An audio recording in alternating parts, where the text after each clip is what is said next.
Hello, welcome back. We are in our read through of the 1800s King James Pictorial Bible. We are in the book of Judges, chapter 3. As I have been in these past couple of videos, content warning for the book of Judges. A lot of really crazy things happen in this book. And this chapter, we're going to get into some ickier stuff. So just a heads up. Prepare yourself mentally for that, but all scripture is profitable, so we are not skipping anything. So if you have a Bible, grab it, read along with me. Let's dive into Judges chapter 3 together.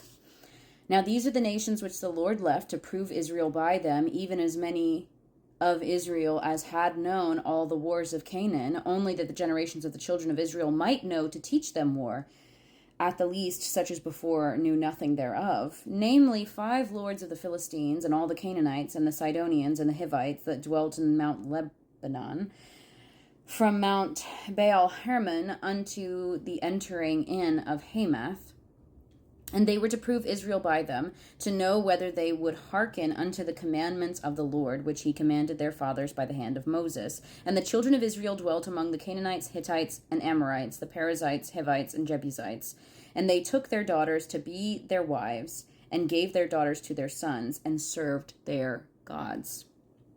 And the children of Israel did evil in the sight of the Lord, and forgat the Lord their God, and served Baalim and the groves. Therefore the anger of the Lord was hot against Israel, and he sold them into the hand of the Chushan-Rishathaim, king of Mesopotamia. And the children of Israel served Chushan-Rishathaim 8 years. And when the children of Israel cried unto the Lord raised up a deliverer to the children of Israel, who delivered them, even Othniel the son of Kenaz, Caleb's younger brother. And the Spirit of the Lord came upon him, and he judged Israel, and went out to war. And the Lord delivered Chushan-Rishathaim, king of Mesopotamia, into his hand, and his hand prevailed against Chushan-Rishathaim. And the land had rest 40 years, and Othniel the son of Kenaz died. And the children of Israel did evil again in the sight of the Lord, and the Lord strengthened Eglon, the king of Moab, against Israel, because they had done evil in the sight of the Lord. And he gathered unto him the children of Ammon and Amalek, and went and smote Israel, and possessed the city of palm trees. So the children of Israel served Eglon, the king of Moab, 18 years. But when the children of Israel cried unto the Lord raised them up a deliverer, Ehud, the son of Gera, a Benjaminite, a man left-handed, and by him the children of Israel sent a present unto Eglon, the king of Moab. And Ehud made him a dagger which had 2 edges, of a cubit length, and he did gird it under his raiment upon his right thigh. And he brought the present unto Eglon, king of Moab, and Eglon was a very fat man. And when he made an end to offer the present, he sent away the people that bare the present, but he himself turned again from the quarries that were by Gilgal, and said, I have a secret errand unto thee, O king. Who said, Keep silence. And all that stood by him went out from him. And Ehud came unto him, and he was sitting in a summer parlor, which he had for himself alone. And Ehud said, I have a message from God unto thee. And he arose out of his seat. And Ehud put forth his left hand, and took the dagger from his right thigh, and thrust it into his belly. And the haft also went in after the blade, and the fat closed upon the blade, so that he could not draw the dagger out of his belly. And the dirt came out. And then Ehud went forth through the porch, and shut the doors of the parlor upon him, and locked them. When he was gone out, his servants came, and when they saw that, behold, the doors of the parlor were locked, they said, Surely he covereth his feet in his summer chamber. And they tarried till they were ashamed, and behold, he opened not the doors of the parlor. Therefore they took a key and opened them, and behold, their lord was fallen down dead on the earth. And Ehud escaped while they tarried, and passed beyond the quarries, and escaped into Syroth. And it came to pass, when he was come, that he blew a trumpet in the mountain of Ephraim, and the children of Israel went down with him, and from the mount, and he before them. And he said unto them, Follow after me, for the Lord hath delivered your enemies the Moabites into your hands. And they went down after him, and took the fords of Jordan toward Moab, and suffered not a man to pass over.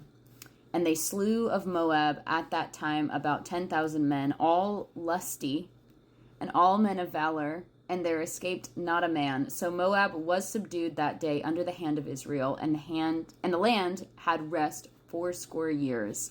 And after him was Shamgar the son of Anath, which slew of the Philistines 600 men with an ox goad, and he also delivered Israel. I told you this was going to get gross. Okay, so Israel is not following God. They are doing evil in the eyes of the Lord, and they're going to keep doing that. That's going to keep happening.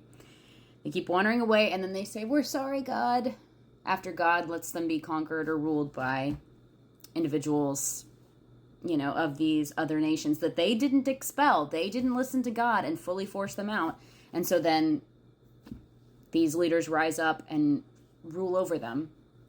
And that happens a couple of times, and then God will raise up a judge to fight on his behalf. The first one we hear about is Othniel, the son of Kenaz.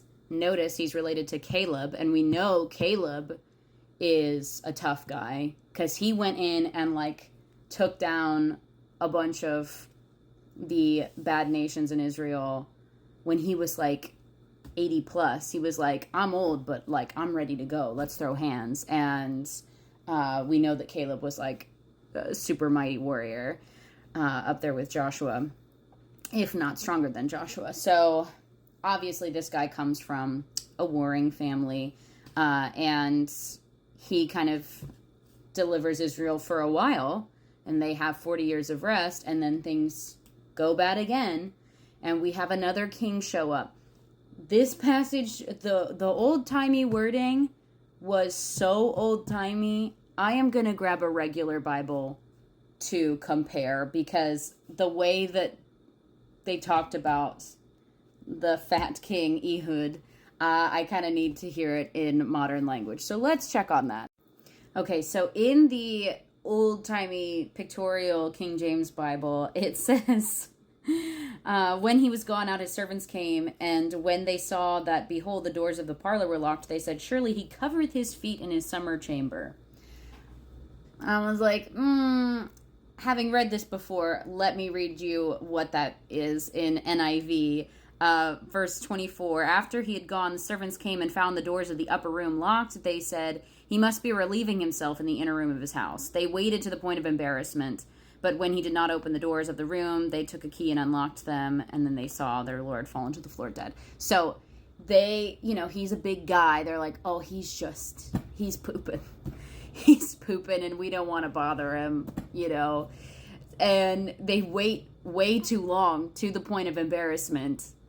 And they're like, "I guess we should check on him." And then he's dead. And because they waited so long, our hero, Ehud, was able to run away. Ehud is our champion, the judge for Israel. Eglon is the fat king. And yeah, it's crazy, the kind of shenanigans that happen. This is far from the weirdest story of, a southpaw, I guess using that to his advantage.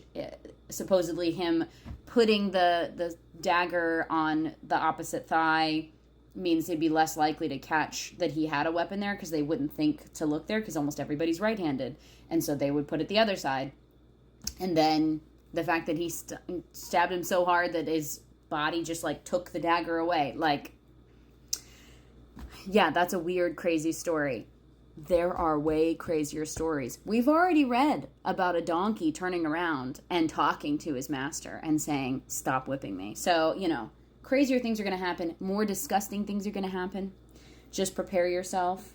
But this was a wild chapter today. Lord willing, we'll be back tomorrow to read more of Judges. But in the meantime, I pray that the Lord bless you, keep you, make his face shine upon you, and give you peace. God bless.